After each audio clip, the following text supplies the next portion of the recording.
Welcome to Botswana. Welcome to one of the 7 natural wonders of Africa. Welcome to a UNESCO World Heritage Site. This is the one about Black-owned luxury in the Okavango Delta.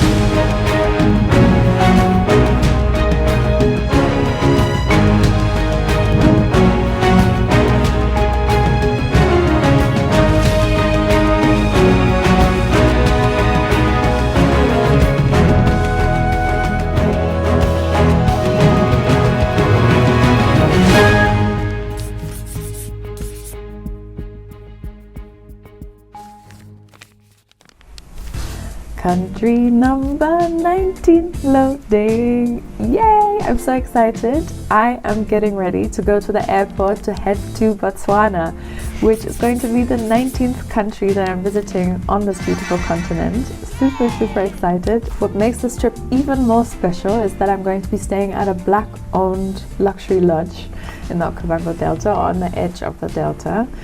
So super excited. The flight from Joburg to Maun Airport in the north is going to take around 1 hour 40 minutes. So it's going to be a small aircraft. And then from there, I'm probably going to take an even smaller airplane to the lodge. So it's going to be quite adventurous. It's a solo trip, so I'm going by myself. And they gave us directions like you're not allowed to take a hard shell suitcase, so only a soft bag. So I'm preparing myself for a really small airplane that's going to take us to the final destination. So quite an adventurous trip, but I'm easing into it, super excited, and I'm very excited for you to join me. So let's go!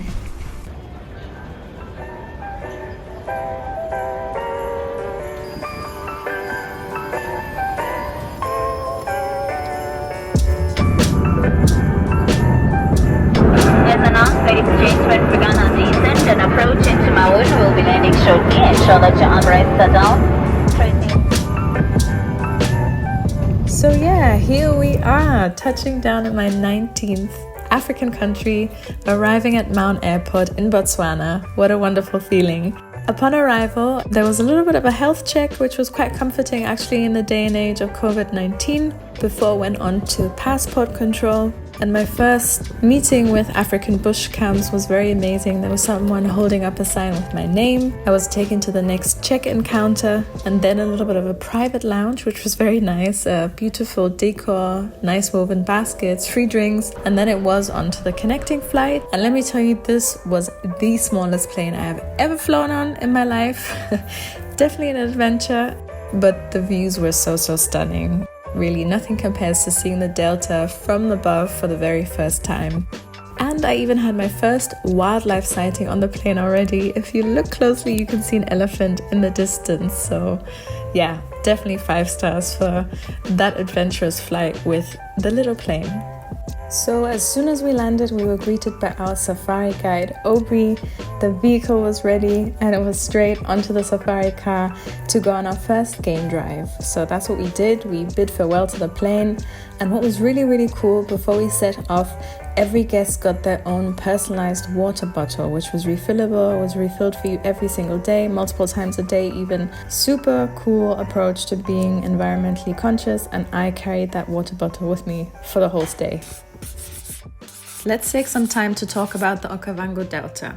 What is it and why is it so special? Normally, river deltas are wetlands that form as rivers flow into another body of water, for example, the sea or the ocean.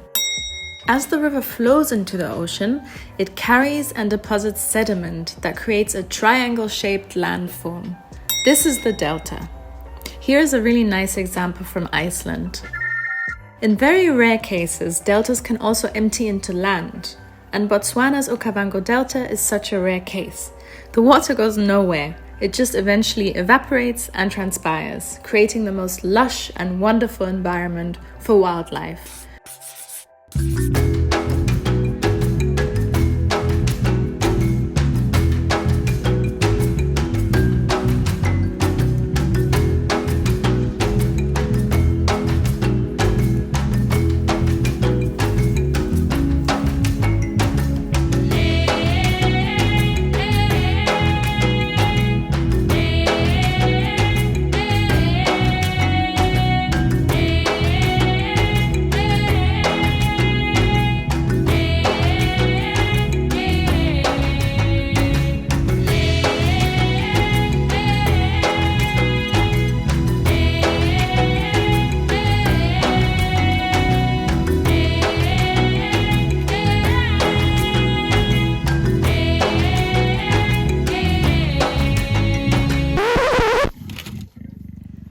I'll tell you one thing. I was not ready for what was about to happen next.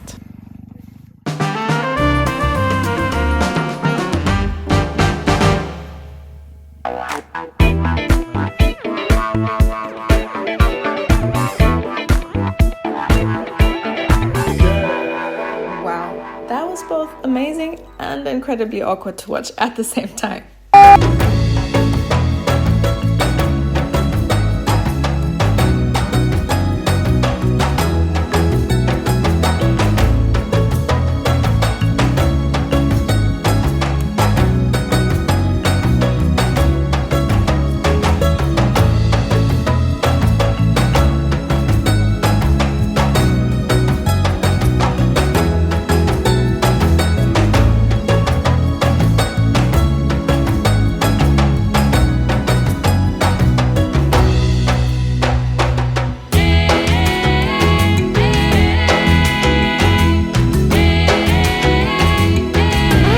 What's this? It's an art project. Okay, I like it. Picasso.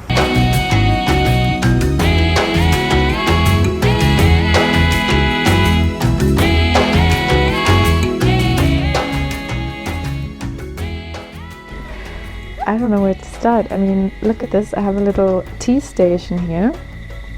I'll take some more shots in the morning because now it's already dark. This is my bed.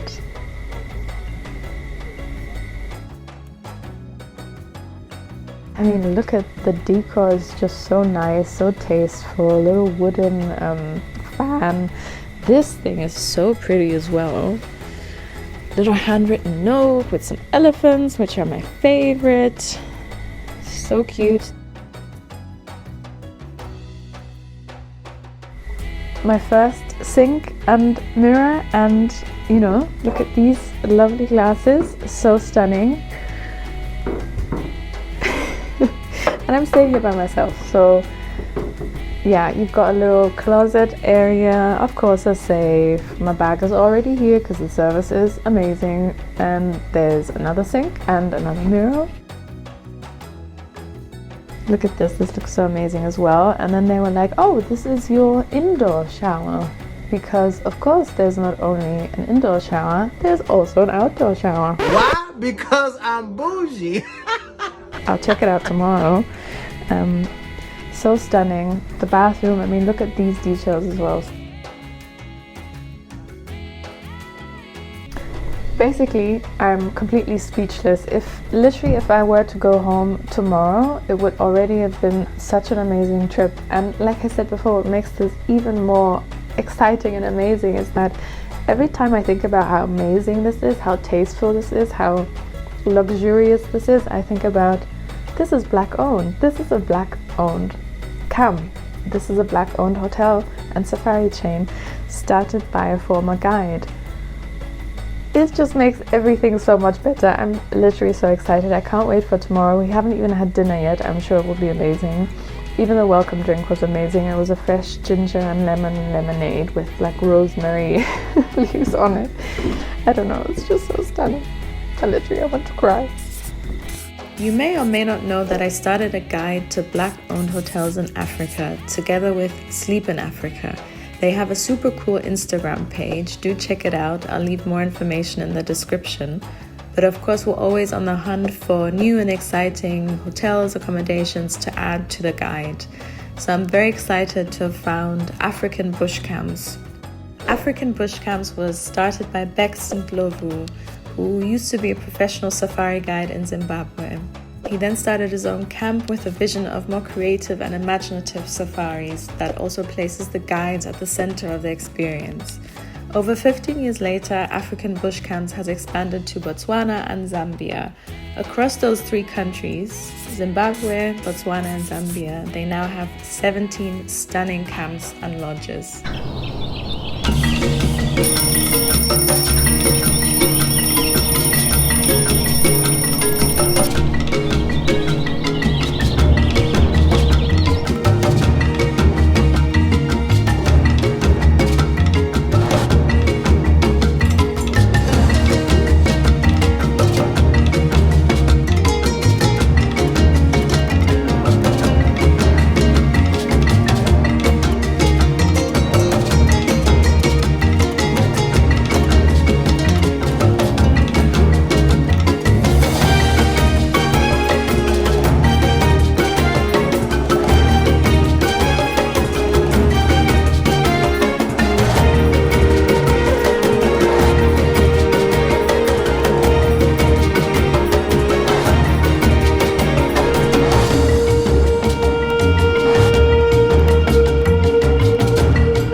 Hello, hello.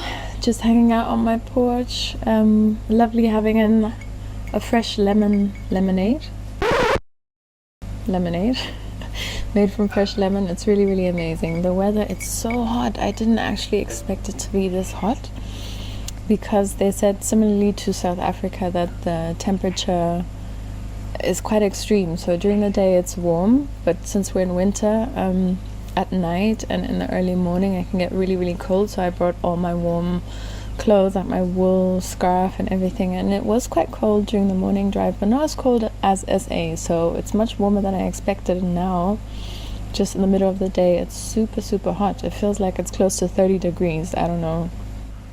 This afternoon we're not doing a game drive, we're actually doing a canoe trip, so I'm really excited about that. I mean, we're in the Okavango Delta after all.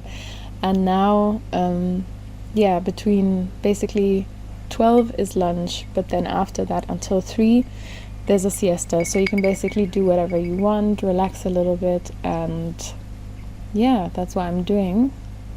And at 3 there's going to be afternoon tea before the canoe ride, so I'm super excited. Tomorrow I'm leaving already, but it's been worth the trip, honestly. I can wholeheartedly recommend. Amazing. Okay, so nothing can I promise is just to feel the tranquility of the Mokoro, the transport that was used by the local people, to feel it. It is very peaceful, isn't it?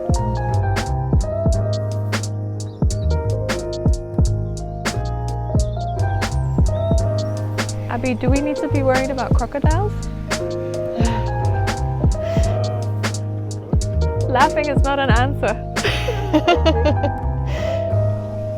So there's an elephant ahead. Don't know if my camera is actually good enough to pick it up, but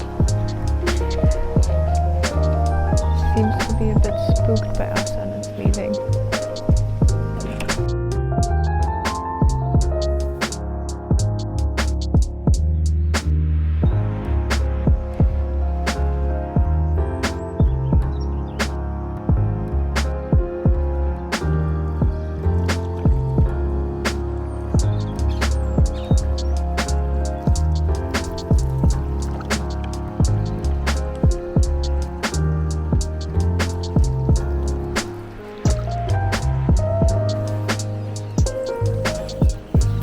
Leaving.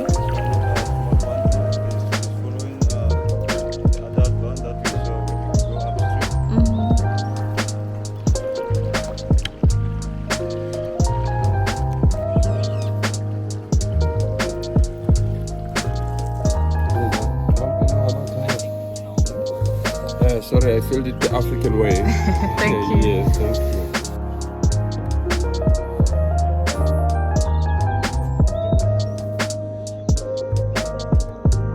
When we came back, the camp had arranged a really, really nice boma dinner. So there was a fireplace, a buffet, really, really nice table setting with lights, and there was some traditional singing, like a choir.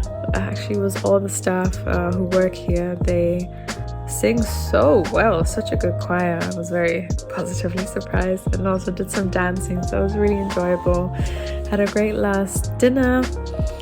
And tomorrow it's back home to the cold and load shedding. So I'm bracing myself, yeah. But I've had the most amazing experience here, really. I don't want to leave. Let's sleep, and there's one more game drive tomorrow morning. So I have to wake up at 5:30 again before I head back to Joburg. Oh my god.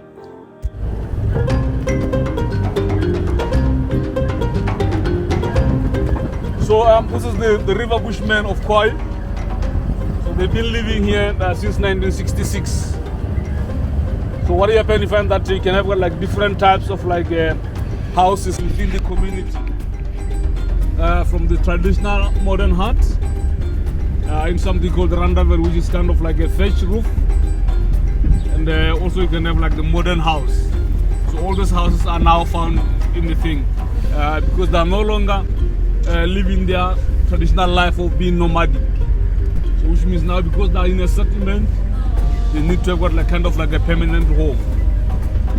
So most of their activities depend on wildlife and tourism. So this is what they are really depending on, because they cannot grow any crops, or they cannot have got any livestock. So their main activities is tourism. This is what they really benefit from. So they've got like a trust, a community trust that is taking care of all the funds that are being raised through the tourism activities. So then from there, it's like the villagers have got like kind of like a grant, a monthly grant that they survive on. And now it's good because most of the young people now are employed by the lodges that are operating within their area. For the last game drive, we went to Moremi Game Reserve, and this was also my ride to the airport, or should I say airplane. What was nice about it was that I got to ride shotgun next to our guide Aubrey, and we were always joking throughout the whole trip about the fact that I think he looks Somali or East African, so that was a nice experience. I need to make the most of sitting in the front now. Yes. Then you can tell that I brought this guy from Somalia. Exactly. Moremi Game Reserve did not disappoint. We ended up running into a huge herd of African buffalo. That was amazing. And just a trigger warning, if you don't like to see blood or dead animals, there's a pack of wild dogs ahead eating an impala, so consider this your warning. So I know this sighting isn't the prettiest, but this is nature. This is the circle of life. It was amazing though, because it was my first time seeing African wild dogs. They are known to be among the best hunters with the highest success rate, and they are very endangered. It's said to be only over 6,000 left on the continent, I believe. So what was amazing to witness, it started off with us seeing 2 wild dogs feasting on the dead impala, but they actually ended up abandoning it to go and get the rest of their pack. So they ended up coming back with more wild dogs to feast together. So it was super amazing to witness that social behavior that those wild dogs exhibit. I'm afraid we've come to that part, to the end of the trip. And because it was so wonderful, and I will find it very difficult to find the right words to sum everything up, I will leave you with an amazing song that the guides and staff of Khwai Leadwood Africanbushcamps performed at the dinner last night, which touched my heart and I think is an amazing summary of this amazing trip of Botswana and the beautiful Okavango Delta. Beautiful Africa, Africa, beautiful Africa, Africa, you shall never forget. Beautiful Africa, beautiful Botswana, Botswana, Botswana, Botswana, you shall never forget. Beautiful Botswana, beautiful Delta, Delta, Delta, you shall never forget.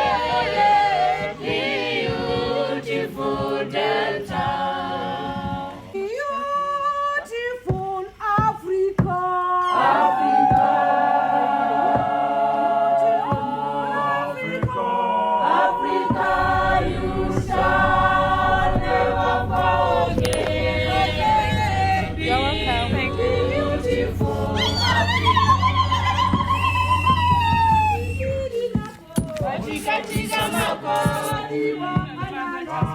Wachika mako, wachika mako,